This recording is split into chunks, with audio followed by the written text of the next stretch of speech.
আপনারা সারা জীবন ইসলামের নামে রাজনীতি করে লাস্টে এসে বলছেন আমরা শরিয়া আইন চাই না। আপনারা তো ভোটের জন্য ইউ হ্যাভ ডান ইট। আমি তাই বলছি বারবার, আমরা ন্যাশনাল ইউনিটি ডাকি, আমরা কথা বলি, কিন্তু আপনারা দয়া করে আমাদেরকে অ্যাটাকিং এ যাবেন না। আমাদের জেস্টার প্রথম থেকে দেখেন, মাননীয় প্রধানমন্ত্রী নির্বাচনের পর থেকে জেস্টার দেখেন, আপনাদের বাড়ি গিয়েছে, বড় বড় নেতাদের বাড়ি গিয়েছে, এই জেস্টারকে পজিটিভ হতে নেন। আর আপনারা তো ম্যানুভার করতে পারেন, প্রবলেম কি?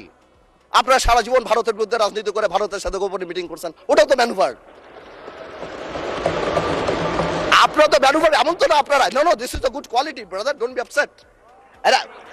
আপনারা তো মিটিং করেছেন, this is a good quality. আর আপনারা সারা জীবন ইসলামের নামে রাজনীতি করে লাস্টে এসে বলছেন আমরা শরিয়া আইন চাই না। আপনারা তো ভোটের জন্য ইউ হ্যাভ ডান ইট। আজকে প্রবলেম কি? আমার কথা বলে একটু ম্যানুভার করেন, সংবিধানটাকেও আমরা রেসপেক্ট করি, জুলাই সনদকেও আমরা রেসপেক্ট করি। ইনশাল্লাহ, since we have good spirit, we have good intention, আমরা পজিটিভ ভালো কিছু নিয়ে আসব। এবং আমি আপনাকে বলে দিচ্ছি, যদি জুলাই সনদের বিরুদ্ধে আমরা স্ট্যান্ড করি, এরা স্ট্যান্ড, আমাদের ঐক্য স্ট্যান্ড করে, আমি আন্দালিব রহমান পার্থ তার বিরুদ্ধে দাঁড়িয়ে কথা বলবো ইনশাআল্লাহ।